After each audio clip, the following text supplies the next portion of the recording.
Adiala jail में तो इमरान खान है, लेकिन जो कोट लखपत जेल में इस वक्त है उसमें कौन कौन से लोग हैं जो वहाँ कैद हैं? आलिया हमजा भी मौजूद हैं। फिर आप सोशल एक्टिविस्ट में कहें तो सनम जावेद और फलक जावेद भी मौजूद हैं। क्या पाकिस्तान की तारीख में कोई ऐसी खातून सियासी कैदी रही है जिसकी एज 75 प्लस हो? लेकिन उन्होंने हंस के ये कहा, नहीं लेकिन अब तो मैं कई दफ़ा सोते हुए ये डर के सोती हूँ कि सुबह होगी तो कैसी होगी और होगी कि नहीं होगी, और कि अगर खुदा न खास्ता ऐसी शख्सियत को कोट लखपत जेल के अंदर कुछ हो जाए तो उसका जिम्मेदार कौन है। बिस्मिल्लाहिर्रहमानिर्रहीम, अस्सलाम वालेकुम। तकरीबन 4.5 साल से इमरान खान साहब की हुकूमत ख़त्म होने के बाद तहरीक इंसाफ की इमरान खान से शुरू करते हुए जो 8 ईयर लीडरशिप है और वहां से फिर नीचे कारकुन और वर्कर तक हजारों लोग गिरफ्तार हुए, हजारों मुकदमात दर्ज हुए, लोगों पर एक ही जुर्म के तहत कई कई मुकदमात दर्ज हुए। एक ही शख्स के ऊपर एक शहर से लेकर कई कई शहरों तक मुकदमात दर्ज हुए, जो कि पाकिस्तान की सियासी तारीख में एक गैर मामूली अदालती जंग है जो एक जमात को मुसलसल लड़ना पड़ रही है। इस जंग में कई अनसंग हीरोज हैं, कई ऐसे कानूनी माहिरीन हैं, वकला हैं जो मुसलसल इस्लामाबाद से लेके लाहौर से लेके पंजाब के मुख्तलिफ शहरों तक तहरीक इंसाफ के उन लोगों के मुकदमात लड़ रहे हैं जो या जेलों में हैं या जमानतों पर हैं और उनके मुकदमात चल रहे हैं। उन्हीं में से एक शख्सियत हमारे साथ मौजूद हैं, बैरिस्टर तैमूर मलिक साहब। बैरिस्टर साहब, आपका बहुत बहुत शुक्रिया। शाह महमूद कुरैशी साहब से लेकर इमरान खान साहब से लेकर और तहरीक इंसाफ के बिल्कुल जो फुट सोल्जर है, जो वर्कर है, वहां तक के लोगों के केसेस इन्होंने अदालतों से लड़े हैं। कई लोगों को जमानतों पे बाहर निकलवाया है, कई लोगों को बरी करवाया है। तो हम चाहते हैं कि इस वक्त हम अगर एक बर्ड आई व्यू ले सकें इन 4.5 सालों के मुकदमाती क्या सूरत हाल है। तो बैरिस्टर साहब, अगर हम आगाज करें, इस वक्त जो लीडरशिप अडयाला जेल में तो इमरान खान है, लेकिन जो कोट लखपत जेल में इस वक्त है उसमें कौन कौन से लोग हैं जो वहां कैद हैं? जी, बिस्मिल्लाहिर्रहमानिर्रहीम। थैंक यू, आपने मुझे आज यहाँ बुलाया है, मदू किया, इन चीज़ों के ऊपर डिस्कशन करने का मौका दिया है। कोट लखपत जेल में पाकिस्तान तहरीक इंसाफ के वाइस चेयरमैन शाह महमूद कुरैशी साहब मौजूद हैं। डॉक्टर यास्मीन राशिद साहिबा मौजूद हैं। सेनेटर एजाज चौधरी हैं। उमर सरफराज चीमा हैं। मियाँ महमूद रशीद हैं। ये तो बड़े स्टॉलवर्ड्स हैं जिनको अब 3 साल से जायद का अरसा हो गया है जेल के अंदर। इसमें से शाह महमूद कुरैशी साहब पहला 1.5 साल अडियाला जेल में थे जब साइफर केस चल रहा था। उसके बाद जब उसमें वो बरी हो गए तो फिर उनको लाहौर 9 मई के केसेस के सिलसिले में गिरफ्तार करके शिफ्ट कर दिया गया। अब तक उनके, खाली मैं ये कहूँ कि 54 में से 52 केसेस में या हम उनकी बरियत करा चुके हैं या उनको बेलें मिल चुकी हैं। 2 बेलें उनकी अभी भी रहती हैं। फिर इन इन 5 जिनको ये अपने आप को KL5 भी कहते हैं और मुश्तरका ये स्टेटमेंट भी कभी देते हैं, कभी लेटर भी लिखते हैं, अपनी सोच भी पार्टी को बताते हैं, बिकॉज जाहिर है खान साहब के बाद ये एक सीनियर मोस्ट क़यादत है, उनके पुराने साथी हैं। इसके अलावा अब यहाँ आलिया हमजा भी मौजूद हैं। फिर आप सोशल एक्टिविस्ट में कहें तो सनम जावेद और फलक जावेद भी मौजूद हैं। फिर कोट लखपत जेल में ही मिलिट्री कस्टडी, जो मिलिट्री ट्रायल थे और जो मिलिट्री कस्टडी में जो लोग थे, पहले तो वो मिलिट्री की कस्टडी में थे। फिर सुप्रीम कोर्ट के फैसले के बाद पिछले साल उनको सिविलियन जेलों में भेज दिया गया। उसमें से चंद एक पेशावर, मियांवाली या मुल्तान गए, लेकिन ज़्यादा तादाद में 50 से ज़्यादा लोग जो हैं वो कोट लखपत जेल में अब मौजूद हैं। और वो अपनी सज़ा वहाँ काट रहे हैं, चाहे वो सज़ा मिलिट्री केस के तहत उनको मिली हुई है। तो ये है लाहौर की बात। फिर गुजरांवाला में एक केस का फैसला हुआ, वहाँ 50 से ज़ायद अफराद कैद हैं। फैसलाबाद में आपको पता है कि फैसले हुए, उसमें लीडरशिप के कई लोग, उसमें साहिबजादा हामिद रजा जैसी शख्सियत भी हैं जो SIC के चेयरपर्सन थे, वो मौजूद हैं। एक खातून MPA रही थी, फिरदौस राय, वो भी जेर कैद हैं। जुनेद अफजल शाही को खैर अब बेल हो गई है, लेकिन वो वहाँ पे कैद में थे, उनको उनका सेंटेंस सस्पेंड हुआ है फॉर नाउ, जिसकी वजह से वो बाहर आए हैं। और फिर पिंडी में ऑब्वियसली कई लोग गिरफ्तार हुए। अभी खान साहब के अलावा जाहिर है वहाँ बुशरा बीबी हैं, बाकी उस तरह अभी वहाँ कोई नहीं है। बहावलपुर, मुल्तान, DG खान, आप जहाँ भी चले जाएंगे मुख्तलिफ जगह के ऊपर केसेस में बेतहाशा हजारों की तादाद में, दसों हजारों बल्कि लोग इन केसेस में नॉमिनेट हुए, गिरफ्तार हुए। एमपीओ के तहत फिर आप शाह महमूद कुरैशी साहब को ले लें या बाकी आप लोगों को ले लें कि अगर वो उनको हम किसी केस में छुड़ाते भी थे तो फिर इस्लामाबाद के डीसी या पिंडी के डीसी जो हैं वो maintenance of public order act के तहत उस ज़िले का डीसी जो है वो एमपीओ का ऑर्डर देकर उनको गिरफ्तार कर लेता था। फिर अदालतों से जाके 2-4 दिन लगते थे कि एमपीओ का ऑर्डर जो है उसको हम उसके तहत डिस्चार्ज कराएं, उसके खिलाफ फैसला लें हाई कोर्ट से जाके, वो भी मिलते रहे हमें। तो ये सारा सिलसिला चलता रहा। उसके बाद सोशल मीडिया के बहुत सारे एक्टिविस्ट जो हैं, वो पार्टी से उनका चाहे ताल्लुक हो ना हो, अ, वैसे इमरान खान साहब के चाहने वाले हों या तहरीक इंसाफ की सोच से मुनासबत रखते हों, तो उनकी बहुत सारों की गिरफ्तारियां हुई। कई गिरफ्तार भी नहीं हुए लेकिन गायब हो गए। सो उनके लिए हेबियस की जो पिटिशन्स की गई, उनको उनको रिहाई मिली। मीडिया के भी कई लोग शामिल हैं। तो और मैं उन लोगों की बात नहीं कर रहा जिनका इस्लामाबाद में कुछ हुआ तो सबको पता है, मतलब ये वाकयात लाहौर, मुल्तान और बाकी जगह भी हुए। बहरहाल मैं ये कहूँगा कि अब उनमें से ज़्यादातर जो हैं वो इस वक्त आज़ाद हैं। उनकी लाइफ कुछ नॉर्मलाइज हुई है बिकॉज या वो बेलों पे हैं या बरियत हो चुकी है। जो बुजुर्ग लोग लेकिन अंदर हैं इस वक्त, वो एक ज़ाहिर है मुश्किल टाइम देख मुझे, रहे चूंकि हैं। आपने बुजुर्गों की बात की, तो मुझे डॉक्टर यास्मीन राशिद साहिबा के बारे में आपसे एक सवाल करना है। हम तो तालिब इल्म हैं, आप जैसे लोगों को सुनते हैं, पढ़ते हैं और अपना कानूनी जो राय है उसको उसको कंस्ट्रक्ट करते हैं। क्या पाकिस्तान की तारीख में कोई ऐसी खातून सियासी कैदी रही है जिसकी एज 75+ हो, जो खातून हो, जो गायनकोलॉजिस्ट रही हो, यानी एक अच्छे प्रोफेशन से ताल्लुक हो, और जो कैंसर सर्वाइवर हो, जिसका कोई क्रिमिनल रिकॉर्ड ना हो, इसके बावजूद उसको पहले तो 2 साल तक बगैर जमानत के, बगैर कन्विक्शन के, यानी भी सजा भी नहीं हुई थी, सिर्फ ट्रायल या मुकदमात के उसमें गिरफ्तार रखा जाए, फिर कन्विक्शन हो, और उसके बाद तो चलें, अब तो कुछ जवाब बन गया ना कि कन्विक्शन है। बगैर कन्विक्शन के किसी ऐसे कैदी को 2 साल से ज्यादा रखा गया कभी? हमारी नॉलेज में तो ये नहीं है। और मैं कल बल्कि एक शो पे मैंने ये कहा कि डॉक्टर साहिबा नाराज़ होती हैं जब मैं ये बात मीडिया से करता हूँ कि जी उनकी तबीयत ठीक नहीं है।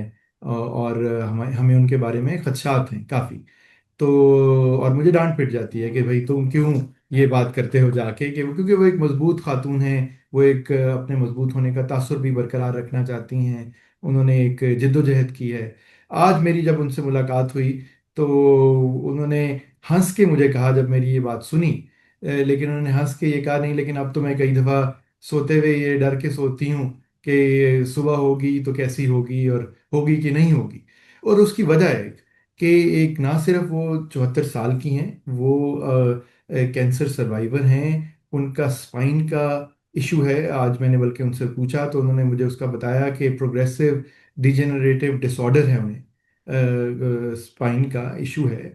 उन्होंने मुझे बताया कि 9 सर्जरीज उनकी पिछले 30-35 साल के अरसे के अंदर उनकी हो चुकी हुई हैं। तो नेचुरली उसका बॉडी के ऊपर एक टोल होता है। बहुत सारे जो उनके ऑर्गन हैं बॉडी के, गॉल ब्लैडर समेत, वो ओवर दीज इयर्स रिमूव हो चुके हुए हैं। और कैंसर का नेचुरली अपना एक इम्पैक्ट होता है। रेडिएशन, उनके सीटी स्कैन्स की वजह से उनकी दोनों आंखों की कैटरेक्ट सर्जरी हो चुकी हुई है। मुझे ये नहीं, ये बात आज से पहले नहीं पता थी। तो इस किस्म की चीज़ों के साथ, और फिर लाइट उनकी जेल में चली जाती है, उनकी नहीं जितने कैदी हैं ज़ाहिर है सब इम्पैक्ट होते हैं, बट इनके केस में ऑब्वियसली तशवीशनाक बात है। फिर उन्होंने बताया कि उन्हें अस्थमा जो है वो कुछ दिन अब वो उसकी भी शिकायत रही है। तो उसकी अलग दवाइयाँ लेती हैं, उनको कभी रेस्पिरेटर की ज़रूरत पड़ जाती है। सो इस सिचुएशन के अंदर मेरे ख्याल में ये मैं एक उनके खाली वकील के, उनके जनरली एक हमदर्द के तौर पे भी नहीं कर रहा हूँ, मैं एक कानूनदान के तौर पर, मैं एक पाकिस्तान के शहरी के तौर पे जिसका पाकिस्तान में स्टेक है, तो मैं ये कह रहा हूँ कि ये देखें हमारे लिए एक तशवीशनाक बात है। और कि अगर खुदा न खास्ता ऐसी शख्सियत को कोट लखपत जेल के अंदर कुछ हो जाए तो उसका जिम्मेदार कौन होगा। और जिम्मेदारी भी किसी पे हमने क्या डालनी, उसका जो एक तासुर जाएगा और उसको जो खमियाजा हम सब की मोरालिटी के ऊपर, अपने अपनी सोच के ऊपर, और पाकिस्तान के बारे में जो हमारी सोच होगी आने वाले नस्लों की, वो क्या क्या इम्प्रेशन जाएगा। तो मैं तो तो यही समझता हूँ ये फिर कि इसमें। उन यानी जिन्होंने रखा हुआ है इनको, उनका कलेजा ठंडा नहीं हो रहा? 3 साल प्लस हो चुके हैं। मतलब क्या क्या चाहते हैं? देखें, इनके केस में तो हमें यही लगता है, क्योंकि इन्होंने किसको इलेक्शन हराया, हम तो यही कहते हैं कि फॉर्म 45 और 47 की जो जंग है, वो तो शरीफ खानदान है आगे इनके। राइट। तो इनको जब अस्पताल भी ले जाया गया एक दफ़ा, वहाँ कुछ दिन रहीं, तो वहाँ वहाँ अस्पताल के स्टाफ का रवैया भी, या जो बाकी लोग, जाहिर है ये लोग जब जेल अस्पताल जाते हैं तो अकेले तो नहीं जाते, इनके साथ अमला होता है, सिक्योरिटी फोर्सेस होती हैं, पुलिस होती है। तो वो कोई कंफर्टेबल नहीं लगा कि वो, बल्कि इम्प्रेशन इन्होंने यही दिया। और इनके हस्बैंड जो हर दफ़ा मौजूद होते हैं, राशिद नबी मलिक साहब, लाहौर की एक अहम ख़ानदान के फर्द हैं, वो खुद 80 साल के करीब हैं या उससे ऊपर हैं। और इस उम्र में वो आते हैं अपनी बेगम के लिए हर हर तारीख पे, हर मुलाकात के लिए। तो वो तासर यही मिला कि वो अस्पताल भी कोई कंफर्टेबल वाली इन्वायरमेंट या कोई बात नहीं है। सो, और ये खुद डॉक्टर हैं, उनके अपने इतने स्टूडेंट्स और इतने एज ए गायनाकोलॉजिस्ट, वो इनके बारे में तो यही कहा जाता है, हज़ारों तो बच्चे हैं जो इन्होंने पैदा किए, जो अब खुद बड़े हैं हम्म। लाहौर शहर के अंदर, और मुख्तलिफ जमातों में हैं, प्रोफेशंस में हैं। तो हम सियासत से हटकर भी देखें, मैं तो सियासत की इस वक्त बात ही नहीं खैर कर रहा उनके केस में। तो मैं एक जेन्युइन ह्यूमैनिटेरियन इशू के ऊपर बात कर रहा हूँ कि ये तो, और कोट लखपत जेल की इंतज़ामिया को पता है उनकी मेडिकल रिपोर्ट्स क्या हैं, उनकी सिचुएशन क्या है। तो ये इनिशिएटिव हम तो एटीसी की कोर्ट के आगे बारहा ये दरखास्तें दे चुके हैं, अभी भी कर रहे हैं बात। तो उनको देना चाहिए और उनको पर अस्पताल इसमें लेके क्या, जाएं। इसमें बैरिस्टर साहब, क्या वजह है? यानी जब आप वकील, हमने बहुत सारे केसेस सुने हैं, सियासी हो गैर सियासी हो, अदालतों में एक अरसा रिपोर्टिंग की है। अमूमन जब वकील किसी औरत को सामने रखता है तो उस ग्राउंड पे उसको रिलीफ मिल जाता है, बीमार होने के नाम पे रिलीफ मिल जाता है, एब्सोल्युटली। सीनियर सिटीजन यानी एजेड होने की बुनियाद पे मिल जाता है, आला तालीम याफ्ता होने की बुनियाद पे मिल जाता है, क्रिमिनल रिकॉर्ड ना होने की बुनियाद पे मिल जाता है। कोई क्राइटेरिया क्राइटेरिया आप उठा के देख लें, एक आप चेक लिस्ट बनाए, हर चेक, उस ये चेकलिस्ट के उस हर सब पे चेक पूरी पॉइंट पर डॉक्टर आती साहब है। पूरा उतरती हैं। बिल्कुल। ये कैसे, यानी इतना अदालती निजाम इतना कंट्रोल्ड है क्या? वो क्यों नहीं इस बात को समझ पा रहा? बस ये, यही तो अलमिया है। आपने खुद शुरू में ये कहा कि 2 साल से ज़्यादा तो ये कन्विक्टेड भी नहीं थी, लेकिन मैं तो ये कह रहा हूँ कि कन्विक्टेड प्रिजनर के भी राइट टू लाइफ और राइट टू हम्म। डिग्निटी है। यूएन के नेल्सन मंडेला रूल्स हैं, जो पाकिस्तान खुद कहता है कि हमने अपने पाकिस्तान प्रिजन रूल्स में उनको रिफ्लेक्ट किया हुआ है, उनको राइट्स दिए हुए हैं, हॉस्पिटलाइजेशन के दिए हुए हैं। और मैं एक और अहम बात करूंगा, देखें जो इन्होंने अमल दरामद नहीं किया खान साहब के फैसले के ऊपर सुप्रीम कोर्ट के, लेकिन उसमें एक बात तो कर दी हो गई कि सुप्रीम कोर्ट ने कहा कि आप निजी अस्पताल लेके जाएं, उस निजी अस्पताल का नाम दिया स्पेसिफिकली, वो एक अलग मौजू है। लेकिन उसमें ये भी कहा कि इसका खर्चा रियासत बर्दाश्त नहीं करेगी, पेशेंट और his family will bear those cost. तो यही बात है, नेल्सन मंडेला रूल्स की ले लें आप, अपने बाकी इंटरनेशनल लॉज की बात कर लें, डोमेस्टिक लॉज की बात कर लें। ये कोई नहीं कह रहा है क्योंकि ये तासुर देने की कोशिश की गई तो क्या फिर हर प्रिजनर जो है वो आके कहेगा जी मुझे प्राइवेट अस्पताल मुंतकिल करें। ये नहीं है। हर किसी को अगर अपने माहौल की, जिस तरह की अस्पताल की आदत है, और अगर वो उस तरह की ट्रीटमेंट को अफोर्ड कर सकते हैं, हम्म। या उनके लिए कोई और कर सकता है अफोर्ड, तो फिर उस तरह का उनको ट्रीटमेंट का मौका मिलना चाहिए, जिससे हम्म। उनकी भी तसल्ली। सो सही। रियासत पे एक्स्ट्रा बोझ डालने की बात नहीं हो रही। तो यहाँ पे भी यही है कि ये बिल्कुल प्राइवेट हॉस्पिटल जाना चाहिए अगर उनकी फैमिली अफोर्ड कर सकती है और रख सकती है। रियासत तो थोड़ी सी बरी जिम्मा हो, मुझे तो ये नहीं समझ आ रही कि ये हुकूमत, रि- खास तौर पे हुकूमत वक्त जो है, वो रियासत, ये बोझ उठा क्यों रही अगर है। रियासत ही खुद सब करने वाली हो तो रियासत बरी जिम्मा कैसे हो सकती है? ये फरमाएं कि मैंने ऐसे भी केसेस देखे हैं कि जिसमें जो पंजाब की अगर हम बात कर लें तो जो डेकॉइट गैंग्स हैं, बहुत खौफनाक गैंग्स, यानी जो ना सिर्फ डकैती करते हैं बल्कि मर्डर कर देते हैं, रेप कर देते हैं, उनकी औरतों को भी बेल होती रही है। मैंने खुद ऐसी हियरिंग्स अटेंड की, उनको भी बेल होती है। उनमें से वो यानी एक को अगर बेल हो गई, अगर फॉर जो प्राइम अक्यूज को, तो को एक्यूज को बेल हो जाती है। यानी बहुत सारे तरीके हैं लोगों के बाहर आने के। ये जो लोग हैं, क्या वजह है कि इनको अगर नीचे से बेल, सेशन कोर्ट से अगर, या जो जो टेररिस्ट एंटी टेररिस्ट कोर्ट है वहां से अगर बेल नहीं हुई तो हाई कोर्ट बेल कर देती है, हाई कोर्ट नहीं तो सुप्रीम कोर्ट बेल कर देती है। इनके केसेस गए नहीं क्या सुप्रीम कोर्ट और हाई कोर्ट तक, या अगर गए और बेल्स नहीं हुई? ये आपने एक अच्छा सवाल किया है। देखें, बेल हुई हैं एजाज चौधरी साहब, जो कि एक और शख्स हैं, सेनेट के मेंबर रहे हैं। कन्विक्शन की वजह से उनकी सेनेट की सीट गई है। मैं उनका उसमें उस केस में भी वकील हूँ, जिसमें राना सनाउल्लाह साहब जो हैं, उस बाई इलेक्शन में सेनेटर बने हैं, लेकिन उनका आप नोटिफिकेशन देखें तो it's still subject to the outcome of the petition that I filed for Senator Ejaz Chaudhary.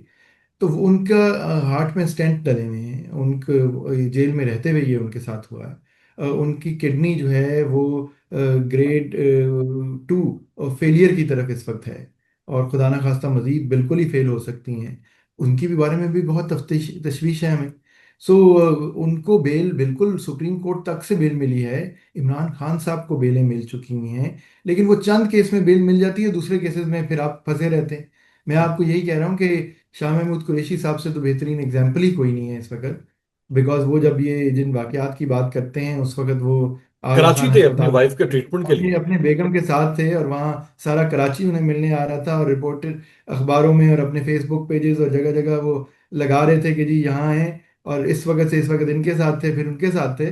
वो तो इतनी मोटी फाइल हमने हर कोर्ट में उनकी जमा कराई है, उनकी टिकट से लेके हर चीज़। तो उनके भी दो बेलें रहती हैं। अब उनकी बेलों के अंदर हम तो आर्ग्यूमेंट कर चुके हैं, दूसरी साइड रिकॉर्ड ही नहीं लेके आती, कुछ होता ही नहीं। और ऑब्वियसली हमारे पे प्रेशर, एक अपना मॉरल प्रेशर भी आता है, एक क्लाइंट का प्रेशर भी आता है कि जी ये क्या हो रहा है, बट लेकिन आगे कुछ चल ही नहीं रहा। हम्म। कुछ चीज़ों में, जिस तरह ये मेडिकल ट्रीटमेंट की बात थी, नेचुरली कोई भी इन लीडरशिप में से कोई भी ऐसी नज़ीर नहीं बनाना चाहता था अपने केस में सुप्रीम कोर्ट से, जिसका नेगेटिव इम्पैक्ट फिर कल को इमरान खान साहब के लिए आ जाए या किसी और के लिए आ जाए। तो वो लीड हमने इस्लामाबाद वालों को लेने दी है, और अब वहाँ पे ये क्लैरिटी आ गई है कि जी एक इंडिविजुअल प्रिजनर जो है, वो अपने खर्चे के ऊपर एक प्राइवेट अस्पताल अगर उसको ले जाया जा सके, the situation and the health condition warrants that, तो ये हो सकता है। तो अब मैं इसीलिए बात कर रहा हूँ, हम उम्मीद रखते हैं कि पहले तो हम नीचे से ही प्रोसेस हमने शुरू किया हुआ है, कि एटीसी के जज साहब ही जो देखते हैं उनको, उनकी हालत उनके सामने है। कोट लखपत की जेल इंतज़ामिया उनके सामने बता सकती है कि क्या क्या इनकी मेडिकल रिपोर्ट्स हैं। हम्म। तो वही फैसला ले लेंगे। वो नहीं लेंगे तो नेचुरली हाई कोर्ट जाएंगे, हाई कोर्ट से सुप्रीम कोर्ट जाएंगे, सुप्रीम कोर्ट के बाद अब एक आईनी अदालत भी है, जाना पड़ेगा, तो उधर भी जाएंगे। लेकिन लेकिन ये ये भी ये तो नहीं होना चाहिए। ये भी तो अदालती फैसले मौजूद हैं कि अगर कोई शख्स गिरफ्तार होता है किसी एक मुकदमे में, तो उसे बाकी तमाम मुकदमात में भी गिरफ्तार तस्वुर किया जाएगा, यानी उसकी गिरफ्तारी साइमल्टेनियसली या सब्सिक्वेंटली साथ ही हो जाएगी। जी जी। यहाँ तो ये होता है कि ये पहले इंतजार करते हैं कि इसको पहले तो एक मुकदमे में 6 महीने घसीटो ना, जब वहां से बेल होगी तो साथ ही तो दूसरे में नामजद कर दो। ये तो बड़ी क्लियर वायलेशन है, इसके ऊपर क्यों फिर अदालतें खामोश है? नहीं नहीं, इसके ऊपर भी गए हैं जी हम, सलमान सफदर और मैं भी गए हैं इस पे। आई थिंक अली जफर साहब ने भी केस फाइल किया है, सलमान राजा साहब ने भी किसी की तरफ से किया हुआ है। तो ये तो केसेस हैं। डबल जेपर्डी की बात है। आपने शुरू में अपने इब्तदाइये में कहा कि एक शख्स जो है वो एक शहर में था, लेकिन उसको तीन जगह केस में डाला हुआ है। इन्होंने ये जो साजिश का केस बनाया 9 मई से मुंसलिक, उसमें एक शहर में वही लोग हैं जो पुलिस वाले दो, जो कहते हैं कि जी हम कोई टेबल के नीचे थे या पीछे थे या पर्दे के पीछे थे। जहाँ पे कहीं अगर 25, मैं मुहावरतन कह रहा हूँ कि 25 का नाम है, तो कहीं जगह किसी और शहर में बाद में केस शुरू हुआ तो वहाँ 35 नाम लिखे गए हैं कि ये लोग थे कमरे में। पता नहीं कितना बड़ा कमरा था और क्या था। तो केस इन्होंने अपना खुद खराब किया हुआ है। और या मैं ये समझता हूँ क्योंकि ये सियासी केसेस हैं, शायद जानबूझ के ये गलतियां की गई हैं, इतने बेवकूफ़ तो नहीं हो सकते। मेरे ख्याल में गलतियां की गई हैं कि जिस दिन अपीलें लगेंगी प्रॉपर कोर्ट्स के आगे, उस दिन इन बुनियादों के ऊपर ये केस ख़त्म हो जाएंगे। बिकॉज इनकी डिटर्मिनेशन ही ठीक नहीं है, आपस में तजाद है मौजूद, और उनको बुरा ही नहीं किया गया। और अगर ये सिर्फ जो लोग वाकई तोड़ फोड़ करते पकड़े गए नजर आए, उसके ऊपर तो देखें, कोई भी पार्टी का लीडर है वो ये नहीं कहता कि जी उनको आप अकाउंटेबल ना करें। राइट, क्योंकि किसी ने नहीं कहा। डॉक्टर साहिबा की तो यही पोजीशन है कि मैं मना कर रही थी कि अंदर कोई ना जाए। राइट, घर के अंदर कोई ना जाए, तोड़ फोड़ ना करे। तो अगर कोई गया है अंदर, तोड़ फोड़ कर रहा है, उसकी वीडियो बना रहा है, तो वो अपने हिस्से की सजा भुगते। सही। मतलब लेकिन लेकिन जो बाकी हैं, आपने जिसका दिल किया है आपने उसको केस में डाल दी है। लेकिन आप वो तो सारी ये एक ख्याल है वीक कॉन्कॉक्टेड केसेस स्टोरी तो बने ना हैं। बनाए ना। तो वीक केसेस बनाए हैं मेरे ख्याल में, शायद मैं तो क्रेडिट दे रहा हूँ इनको कि शायद इसलिए बनाए हैं कि सियासी केसेस हैं, कल को सियासी तरीके से ही ऊपर एक दो पेशों में खत्म भी हो जाएंगे। अगर बहुत मजबूत केस होते तो फिर वो आगे रिलीफ लेना भी मुश्किल होता जाता है ना। तो राइट। इसमें इनमें गैप्स काफी हैं जजमेंट्स के अंदर, इन सारी लोअर कोर्ट्स की। बहुत बहुत शुक्रिया बैरिस्टर तैमूर मलिक साहब, आपके वक्त का।